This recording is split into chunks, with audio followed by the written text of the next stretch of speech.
बुरे कर्म करके अच्छे भाग्य की कल्पना भी बेकार है। यदि हमारे कर्म अच्छे हैं तो हमारा भाग्य भी सुंदर होगा। नमस्कार दोस्तों, स्वागत है आप सभी का हमारे YouTube चैनल प्रियंका ज्ञान गंगा में। प्रिय दर्शकों, आज की हमारी कहानी है आँखों का तारा।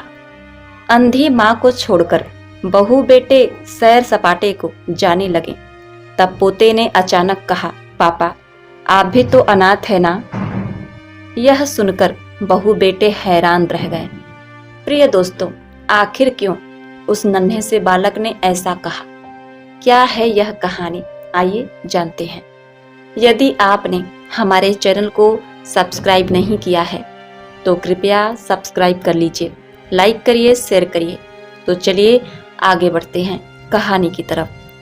आज ललिता जी से गलती से अनदेखी में ही उनके हाथ से उनका चश्मा टूट जाता है। दादी का चश्मा टूट गया कहते हुए उनका पोता सोनू अपना होमवर्क छोड़कर मम्मी को बताने के लिए गया।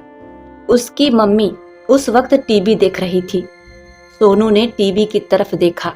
टीवी में सास बहू का नाटक चल रहा था और मम्मी की आंखों से आंसू बह रहे थे।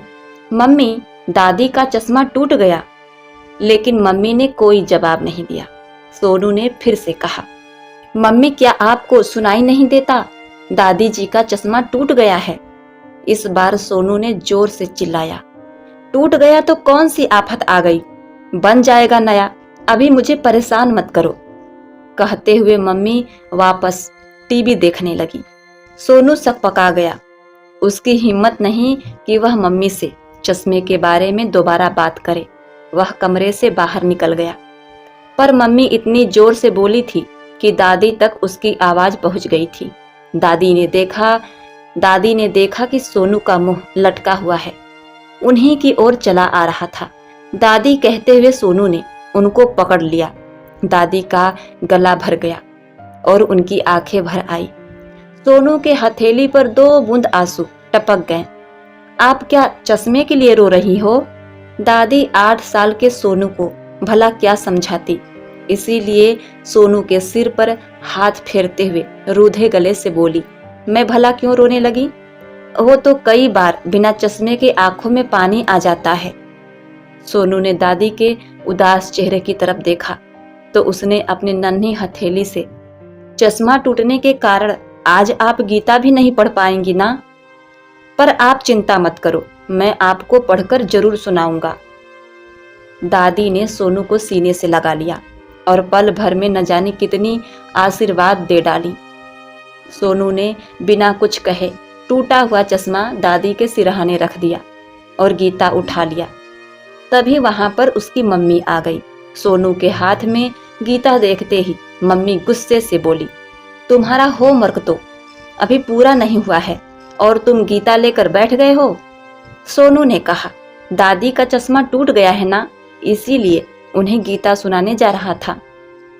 किंतु मम्मी ने गुस्से से आग बबूला होते हुए दादी की तरफ देखा और कहा, सोनू तो बच्चा है, पर आप तो उसे मना कर सकती थी ना कि वह पहले अपनी पढ़ाई पर ध्यान दे और उसके बाद इधर उधर का काम करे। दादी सन्न रह गई। वह फिर किसी अपराधी की तरह सिर झुकाकर बैठ गई। अपनी सफेद साड़ी से आंखें मसलते हुए वह बोली, मुझे तो पता ही नहीं कि उसके हाथ में गीता है। तुम्हें तो पता है ना बहू कि मेरे आंखों में मोतियाबिंद के कारण मुझे दिखाई नहीं देता। अभी 1 महीने बाद डॉक्टर ने बुलाया है इसका ऑपरेशन करने के लिए। मुझे बिना चश्मे के कुछ साफ साफ दिखाई नहीं देता। अपनी सास की बात सुनकर उस बहू ने कहा, चश्मा चश्मा चश्मा, पता है अभी 10 मिनट, चश्मा चश्मा चश्मा, पता है अभी 10 मिनट भी नहीं हुए हैं, चश्मा टूटे और नाक में दम करके रख दिए हैं आप।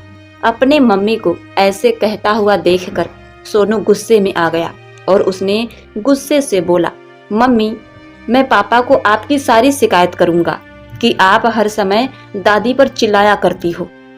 मम्मी ने सोनू के गाल पर एक तमाचा जड़ दिया और उसके हाथ से गीता छीनकर मेज पर रख दी। सोनू रोता हुआ अपने कमरे में भाग गया और कुछ देर बाद में ही सो गया। शाम को जब वह सोकर उठा तो उसे बाहर के कमरे से पापा के बोलने की आवाज सुनाई दी। वह दौड़ते हुए पापा के पास पहुंचा। पापा ने उसे देखते ही गले से लगा लिया और बोले, देखो मैं तुम्हारे लिए क्या लाया हूँ। सोनू ने देखा तो सोफे पर पीले रंग का एक सुंदर सा क्रिकेट बैट रखा हुआ था। सोनू खुशी से उछल पड़ा। बैट को देखते ही सोनू अपना सारा दुख भूल गया और अपने दोस्तों को दिखाने के लिए घर से बाहर निकल गया। दोस्तों के साथ खेलकर जब थोड़ी देर बाद वह लौटा तो मम्मी पापा किसी बात पर हंस रहे थे। मम्मी उसे देखते ही बोली, पता है सोनू, तुम्हारे पापा हमें घुमाने के लिए तुम्हारी मनपसंद जगह कश्मीर ले जा रहे हैं। कश्मीर का नाम सुनते ही सोनू खुशी के मारे उछल पड़ा, लेकिन एक पल के लिए वह उदास भी हो गया। उसे अपने दादी की चिंता सताने लगी कि दादी के तो चश्मे टूट गए हैं, उन्हें ठीक से दिखाई नहीं देता, और पापा इतने पैसे खर्च करके कश्मीर जा रहे हैं। मम्मी मुस्कुराते हुए बोली, अब चलो जल्दी से सब खाना खा लेते हैं, कल पैकिंग भी करनी है, हम परसों सुबह ही निकलेंगे। तभी सोनू ने तुरंत अपने पापा से कहा, पापा दादी का चश्मा टूट गया है। यह सुनते ही सोनू के पापा ने कहा, अरे तो तुम्हें मुझे दिन में ही फोन करके बता देना चाहिए था। सोनू की मम्मी की तरफ उन्होंने देखते हुए कहा, लेकिन सोनू की मम्मी बिना कुछ बोले ही किचन में चली गई। सोनू के पापा कुछ सोचते हुए बोले, हम कश्मीर से वापस लौट कर आएंगे तो उनका चश्मा बनवा देंगे। अब अपने पापा की बात सुनकर अब सोनू और भी उदास हो गया और उसने कहा, पर पापा दादी को तो बिना चश्मे के कुछ भी दिखाई नहीं देता है, तो तेरी दादी को कौन सी नौकरी करनी है, 4-5 दिनों की ही तो बात है। मम्मी ने चाय का कप पापा के आगे रखते हुए कहा। सोनू ने आश्चर्य से मम्मी की ओर देखा। उसे विश्वास नहीं हो रहा था कि टीवी सीरियल पर किसी का दुख देखकर घंटों रोने वाली मम्मी को सामने बैठी हुई दादी की परेशानी दिखाई नहीं दे रही है। जब मम्मी पापा खाना खाकर सो गए तो सोनू दादी के पास आकर बोला, दादी सीमा आंटी तो काम करने के लिए दिन में आएंगी, पर रात में अंधेरे में आपको अकेले में डर तो नहीं लगेगा? दादी ने उसके सिर पर हाथ फेरते हुए बोला, बेटा क्या अंधेरा क्या उजाला, मुझे तो सब कुछ बहुत ही धुंधला नजर आता है, तो क्या दिन और क्या रात।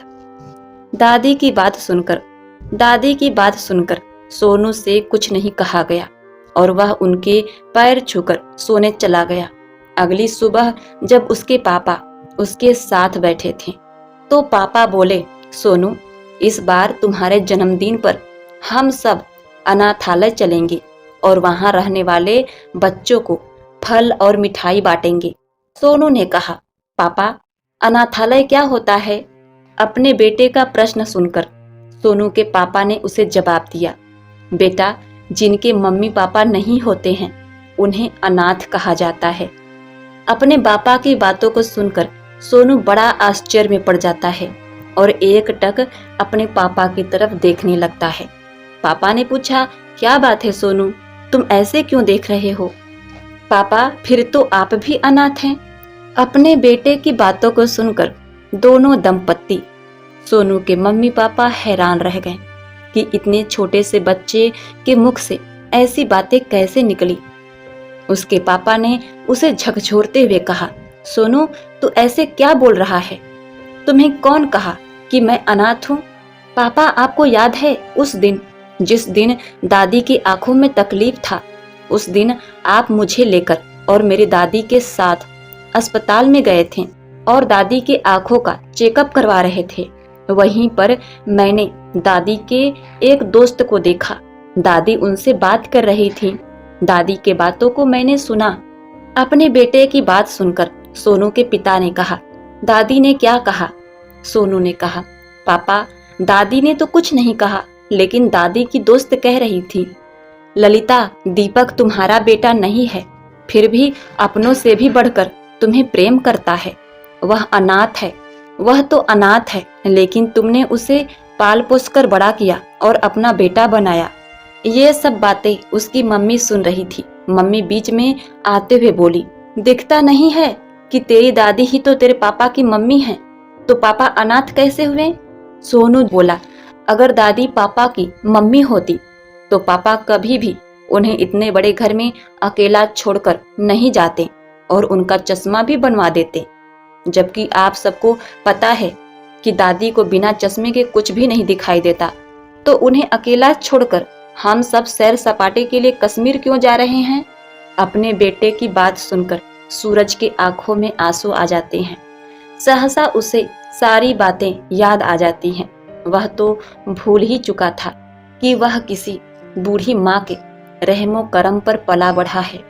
वह तुरंत बिना कुछ कहे अपने माँ के टूटे हुए चश्मे को उठाता है और दौड़ता हुआ चश्मा घर पहुंच जाता है। चश्मा बनवा कर लेकर आता है और सोनू से कहता है, सोनू यह देखो तुम्हारी दादी के चश्मे तैयार हैं, चलो हम तुम्हारी दादी को चश्मे देते हैं। सोनू अपने पापा के साथ चश्मा लेकर दादी के पास पहुंचता है।